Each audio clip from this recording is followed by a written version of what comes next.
I'm gon' bust your head. I'm gon' bust your head. I'm gon' bust your head. I'm gon' bust your head. Well, ladies and gentlemen, once again, for the 14 gardens here in El Monte, California, Spar Promotions is proud to present the next bout of the evening, scheduled for 3 two-minute rounds of action in the featherweight division, and being sponsored by Team Roadhouse, Validated Center, and Gone 3. Your 3 judges stateside should the bout go the distance are Chris Crail, Paul Gift, and Jackie Dagan. And the man in charge of the action at the bell, your referee, Mike Bell. Fight fans, here we go.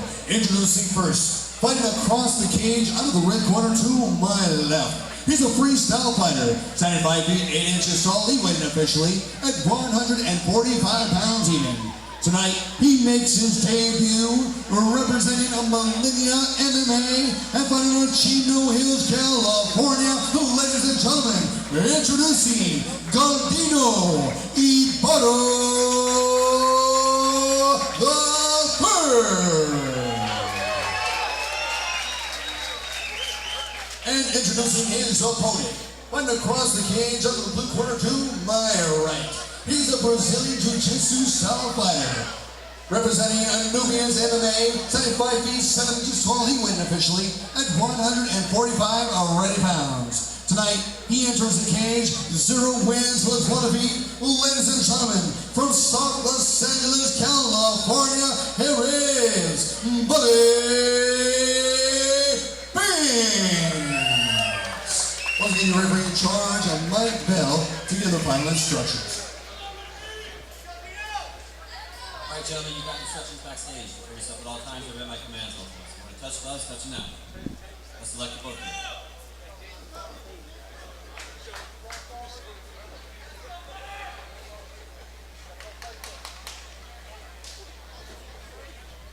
All right, here we go. Galdino Ibarra the Third from Millennia MMA up against Bobby Banks from Nubian's MMA. Banks in the blue, Ibarra in the red. Banks opened up with a nice jab to the midsection there of Ibarra. Both fighters thinking leg kick on that one.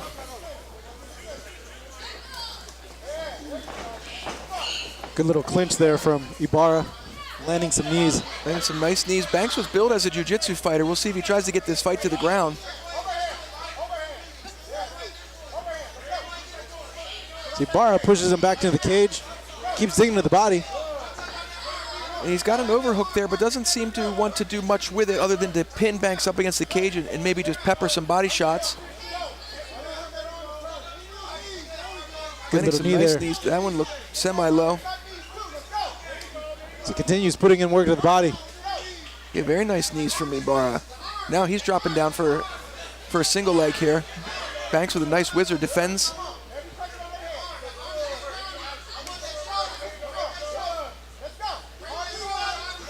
Referee Mike Bell letting fighters know they need to stay busy or he will reset them in the middle.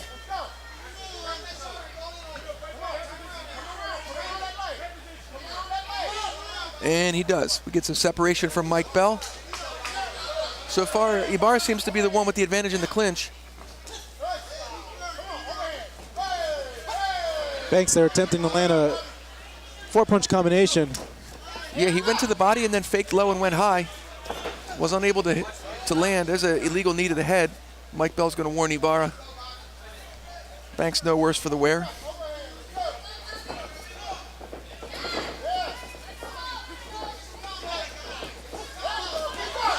Banks now pressuring forward with a nice left hook. Come down to the final 10 seconds of this first round. Sees Banks coming forward, landing a big hook right there. And round 1 is in the books. Action-packed first round. Fairly even. I mean, Ibarra controlled the action up against the cage, but Banks was pushing forward after that, landed some nice shots. Of course, Ibarra had a lot of knees landed. Tonight's is being sponsored by Team Roadhouse, Validated Center, High Performance Mills, Sniper, JT Media, Gone 3, YTEC Let's Fight, Turf House, Bomb Rush Bullies, Hybrid Boost, BFB, Bullseye French Bulldogs, and Paul Hernandez, State Farm Office, La Mirada. Once again, thank you to all of our sponsors, Roberts makes tonight's event and every event possible. Thank you.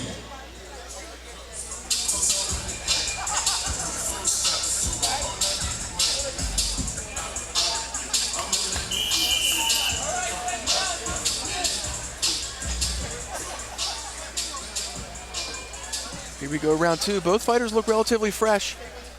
Got those first round jitters out.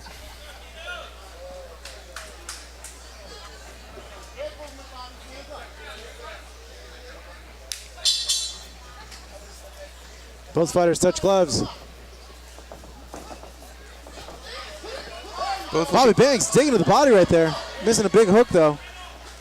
Switching to the southpaw stance, throws that left kick to the body. Landed a little low, but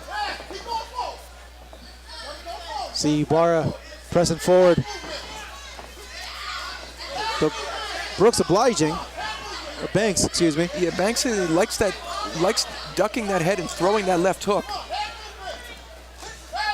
Eats a knee to the body there as he ducks in. Banks though got to be careful for all the punches that he is throwing. He is leaving his hands a little bit down though to be countered. Yeah, he's mixing it up. He's switching from orthodox to southpaw and back and forth. But Ibarra is staying just out of range. Banks has not been able to connect real cleanly in this round.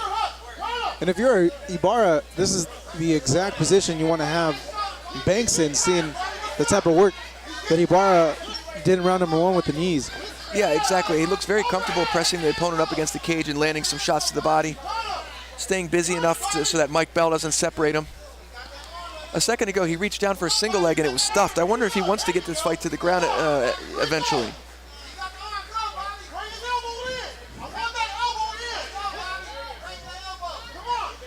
Both fighters in the clinch right now.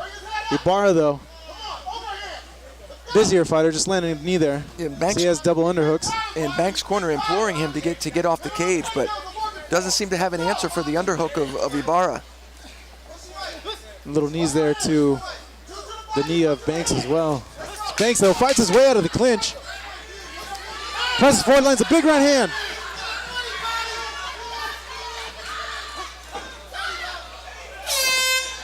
Coming to the end of round number two. Just missed him by a smidge there. Ibarra swinging for that home run with that right leg, just misses at the end, but that round's probably going to go his way considering he controlled most of the action up against the cage.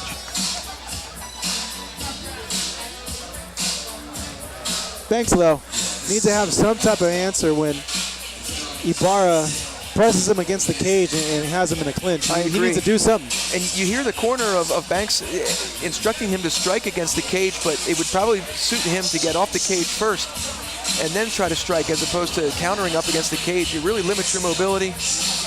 Hard to generate a lot of power too, you know, if your back is flat against the cage. But he didn't take much damage. You know, he did well defensively. Banks, though, I think landing the biggest punch of this whole entire fight there at the final frame of that second round. Right. Big right hand. Final round.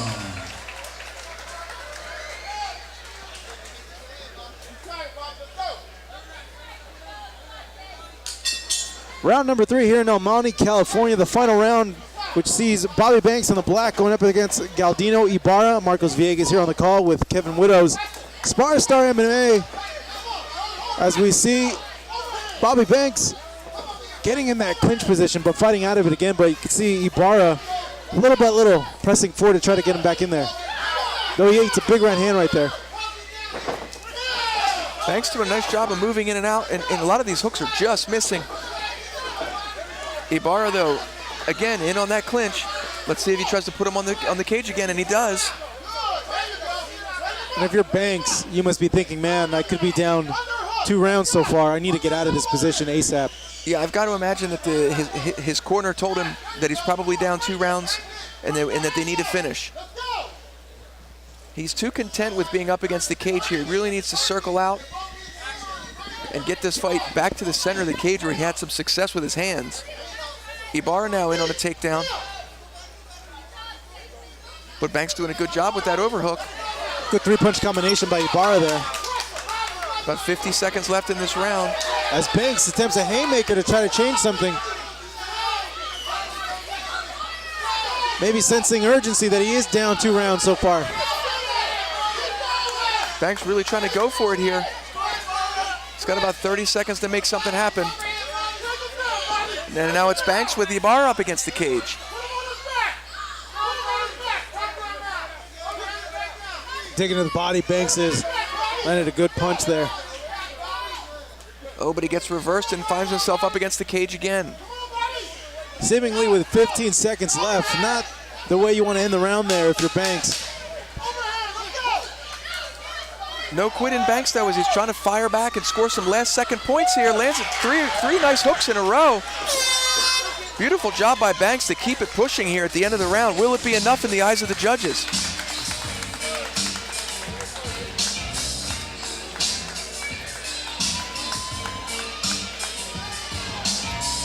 Ibarra with his hands in the air feels confident that he will get the nod.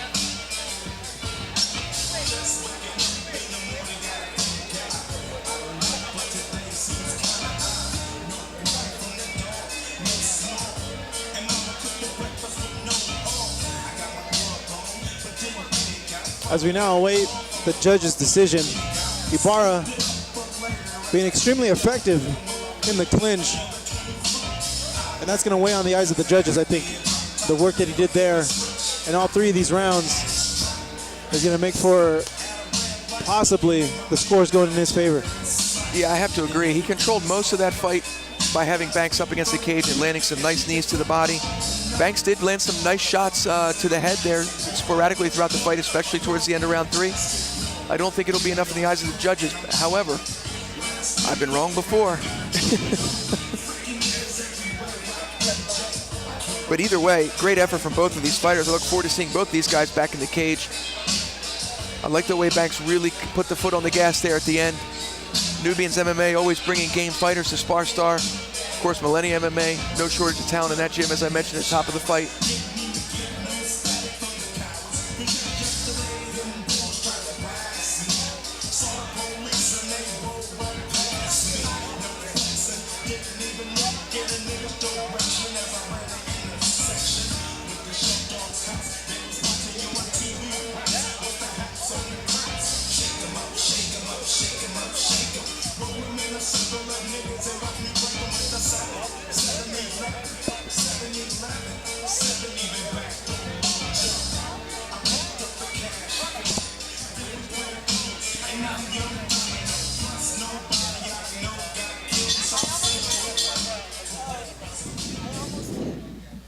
Ladies and gentlemen, have a big round of applause for both of these warriors. 3 exciting rounds of action. And to the judges' scorecards we go. Chris Krell sees about 29 to 28, while Paul Giff and Jackie Taken both see about 30 to 27. Declaring your winner by unanimous decision out of the red corner from Chino Hills, California, Galdino. Ibarra III. There you see Galdino Ibarra III victorious here in Almani, California. Getting a unanimous decision against Bobby Banks, improving his record now to 1-0 as Bobby Banks falls to 0-1. Scorecards reading 30-27, 29-28, and 29-28. Kevin, I would say that we're in agreement with those cards. I felt that Galdino won all those 3 rounds. I think that's a fair score, and hats off to both fighters. It seemed to be the work against the cage and the body shots that won that fight for Ibarra.